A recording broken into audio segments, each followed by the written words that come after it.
यह कहानी न केवल दिलचस्प है, बल्कि गहरे नैतिक और सामाजिक संदेशों को भी प्रस्तुत करती है। इसमें कर्म और भाग्य के महत्व के साथ साथ न्याय, ईमानदारी और जिम्मेदारी के मूल्य को उजागर किया गया है। कहानी हमें यह सिखाती है कि कर्मों का महत्व, से कर्म करेंगे वैसा ही फल मिलेगा। यह सोचकर कि कोई नहीं देख रहा, बुरा कर्म करना सही नहीं है, क्योंकि हर कर्म का लेखा जोखा होता है। न्याय की ताकत, सच को जानने और झूठ को उजागर करने का साहस होना चाहिए। महात्मा ने बुद्धिमानी और निष्पक्षता से न्याय कर दिखाया। पति पत्नी के रिश्ते की गरिमा। कहानी के अंत में महात्मा द्वारा दिए गए 3 सुझाव विशेष रूप से महत्वपूर्ण हैं। वे बताते हैं कि पति को अपनी पत्नी के साथ हर परिस्थिति में खड़ा रहना चाहिए, चाहे वह बीमारी हो, झूठे आरोप हों या किसी और के भरोसे उसे छोड़ने की स्थिति हो। नैतिकता का मूल्य, लालच और झूठी गवाही का परिणाम बुरा ही होता है।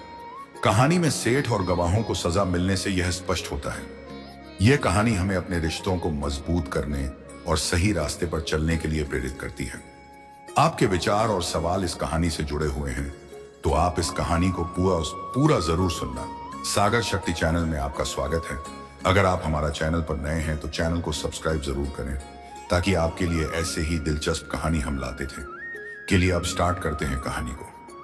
दोस्तों, ये बात तो आपने सुनी होगी कि कर्मों का फल और भाग्य का लिखा कभी नहीं मिटता। हम अच्छे कर्म और बुरे कर्म नीचे धरती पर करते हैं और हम सोचते हैं कि हमें कोई नहीं देख रहा, लेकिन एक अलौकिक शक्ति है जो हमेशा हम पर नजर रखती है। जैसा बीज बोओगे वैसी ही फसल काटोगे।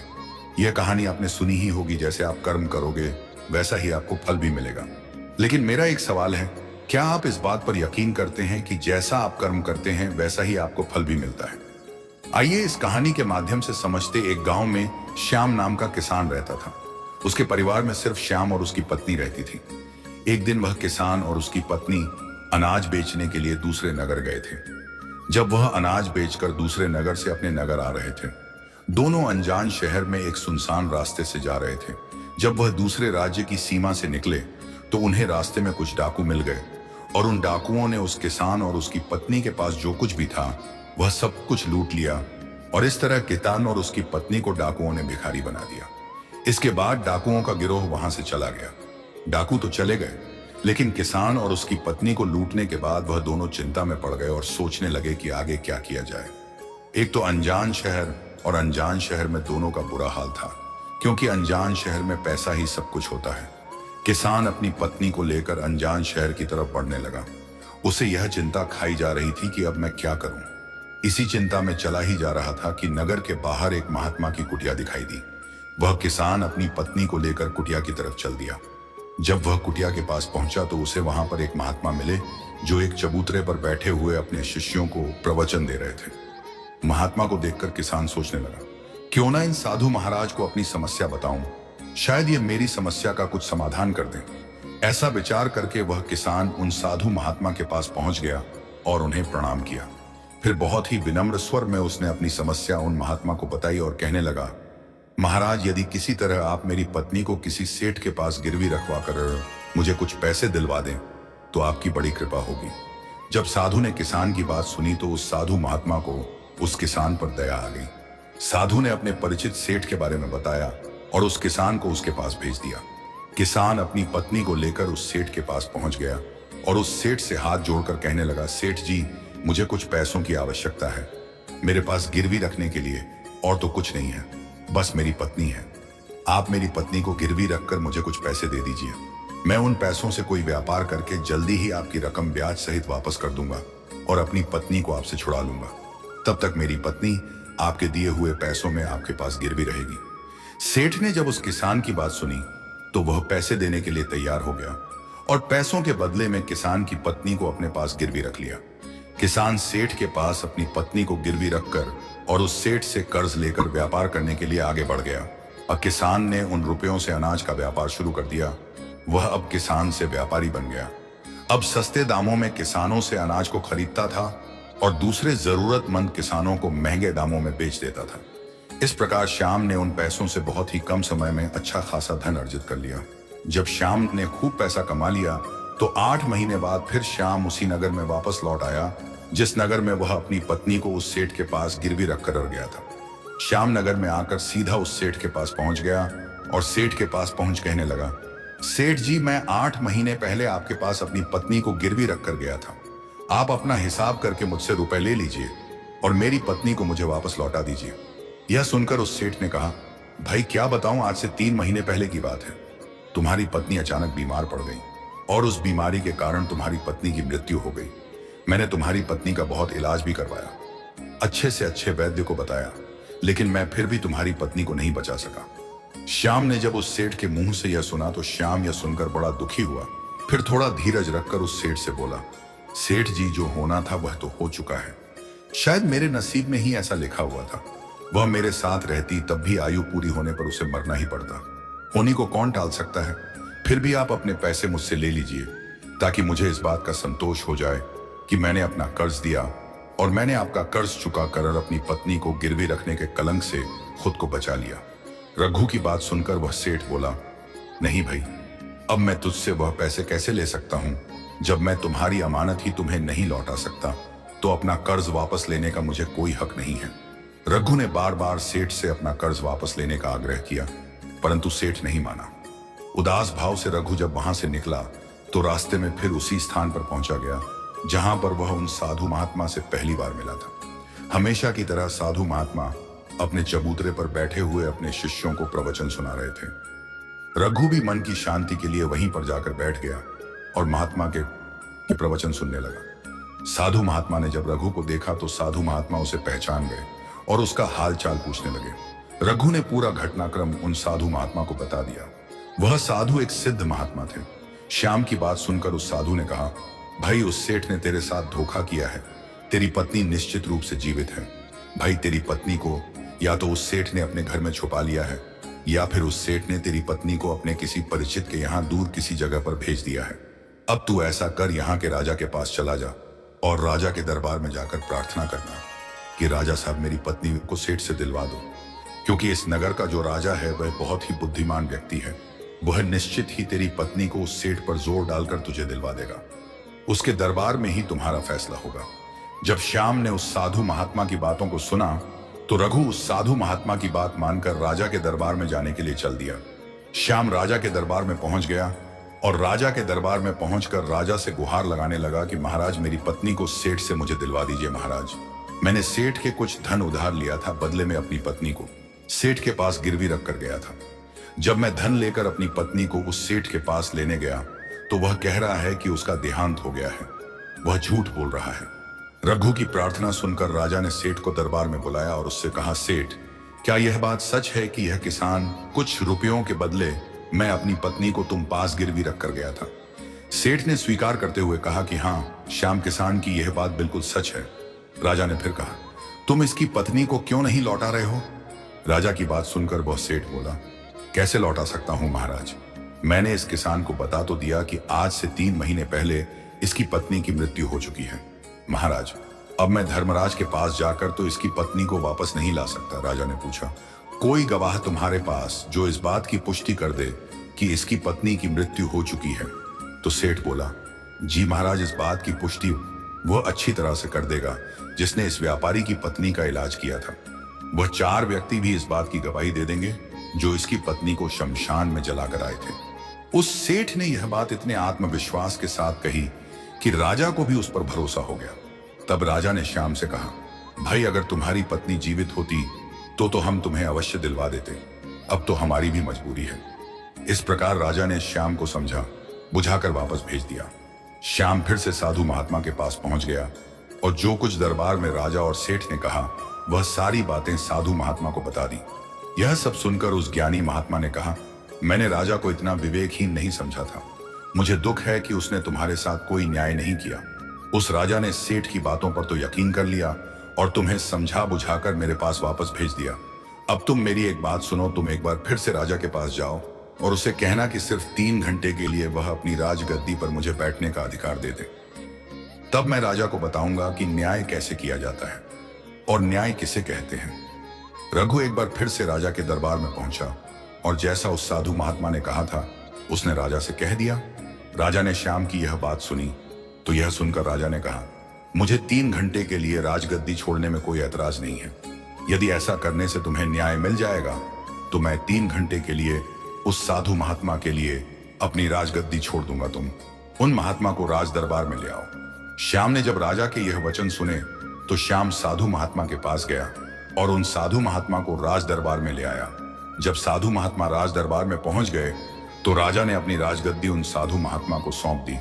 फिर राजगद्दी पर विराजमान होते ही साधु महात्मा के सामने उस सेठ को दरबार में प्रस्तुत किया और उससे कहा, सेठ जी, आपने कहा कि इस किसान की पत्नी आपके पास रहते हुए 3 महीने पहले ही स्वर्ग से धार गई और आपका कहना है कि आपके पास इसकी पत्नी के मरने के गवाह भी मौजूद हैं।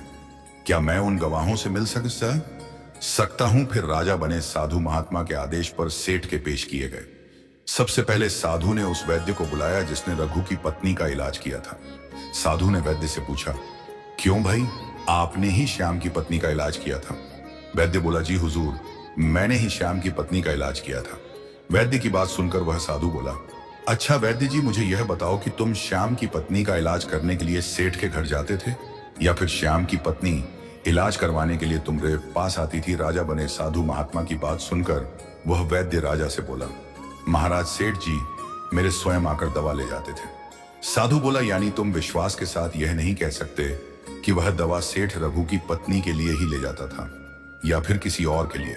साधु की बात सुनकर वह वैद्य बोला, हाँ महाराज, यह बात मैं यकीन के साथ तो नहीं कह सकता कि सेठ किसके लिए दवाई ले जाते थे, लेकिन सेठ जी मुझसे दवाई जरूर ले जाया करते थे। वैद्य की बात सुनकर वह साधु बोला, इसका मतलब तो यही हुआ कि तुम मरीज को बिना देखे ही दवाइयां देते हो।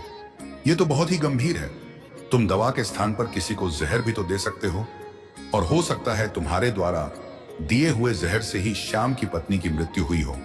उस साधु की यह बातें सुनकर वैद्य का चेहरा डर के मारे पीला पड़ने लगा और वह भयभीत स्वर में बोला, नहीं हुजूर, ऐसा हरगिज नहीं हो सकता। मैं अपने किसी मरीज को दवा के बदले भला जहर क्यों दूंगा, और इस तरह से मेरी सारी मान प्रतिष्ठा भी धूल में मिल जाएगी। वैद्य की बात सुनकर वह साधु महात्मा बोले, अब तो तुम ऐसा ही कहोगे। मैं तुम्हें अपने कर्तव्य के प्रति लापरवाही करने के और एक मरीज के जीवन से खिलवाड़ करने के अपराध में 100 कोड़े लगाने का आदेश देने जा रहा हूं। इसके साथ ही तुम्हारा मुंह काला करके सारे नगर में तुम्हें घुमाया भी जाएगा। अब तुम सोच लो, वैद्य सच बोलोगे या फिर मैं सैनिकों को तुम्हें गिरफ्तार करने का आदेश दूं? यह सुनकर वैद्य का शरीर कांपने लगा और वह उस साधु के कदमों में जा गिरा और बोला, हुजूर मुझे माफ कर दीजिए। मैं स्वीकार करता हूं कि मैंने सेठ के किसी मरीज का कोई भी इलाज नहीं किया। सेठ ने तो मुझे पैसे दिए थे और कहा था कि यदि गवाही की आवश्यकता पड़े तो ऐसा कहकर उसके पक्ष में गवाही दे दूं। बस मेरा इतना ही अपराध है कि मैंने लालच में आकर इस सेठ का प्रस्ताव स्वीकार कर लिया। राजा बने साधु महात्मा ने कहा, वैद्य जी, कुछ भी हो, आपने अपराध तो किया है, इसीलिए मैं तुम्हें झूठी गवाही के इल्जाम में 100 कोड़े लगाने का आदेश देता हूं। साधु महात्मा के आदेश का राजा के सैनिकों ने तुरंत पालन किया। सैनिकों ने तत्काल ही उस वैद्य को पकड़ लिया और भरे दरबार में उसे कोड़े लगाने लगे। पहला कोड़ा लगते ही वह जोर से चीख पड़ा और कहने लगा, महाराज मुझ पर रहम कीजिए, महाराज मुझ पर दया कीजिए, मैं मर जाऊंगा। हर कोड़े के साथ उसके गले से आवाजें निकलने लगी। उसकी चीखें राज दरबार में गूंज उठी। वैद्य के साथ ऐसा होते हुए देखकर सेठ के गवाह के तौर पर बुलाए गए उन चारों व्यक्तियों के कलेजे दहल गए जिन्होंने रघु की पत्नी को शमशान में ले जाकर जलाने की बात कर थी। अब बारी उन चारों गवाहों की आई। साधु महात्मा ने उनसे पूछा, तुम लोगों का कहना है कि तुम चारों ने इस श्याम किसान की मृत पत्नी का शव ले जाकर शमशान में उसे जलाकर आए थे। मुझे यह बताओ कि अंतिम संस्कार से पहले जब मृत शरीर को स्नान कराया जाता है, फिर उसे कफन में लपेट कर धरती पर रखा जाता है। स्नान के दौरान क्या तुमने उस स्त्री का मृत शरीर देखा? यह सुनकर उस सेठ के चारों गवाह कहने लगे, नहीं हुजूर, उसका मृत शरीर तो हमने देखा ही नहीं था।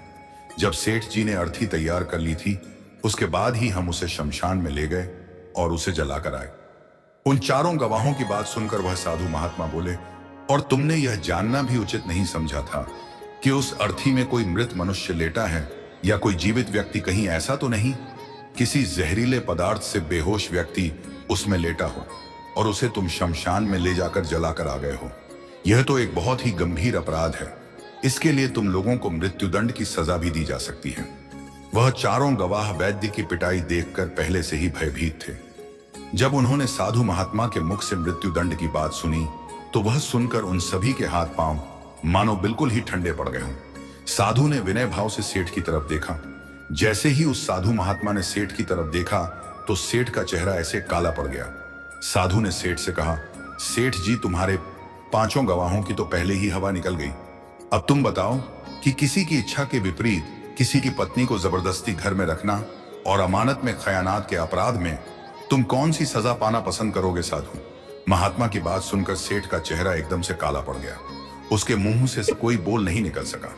राजा बने साधु ने कहा, सेठ, इससे पहले कि मैं तुम्हें 20 साल का कठोर कारावास की सजा दे दूं, अभी भी समय है कि तुम इस श्याम किसान की पत्नी को दरबार में हाजिर कर दो।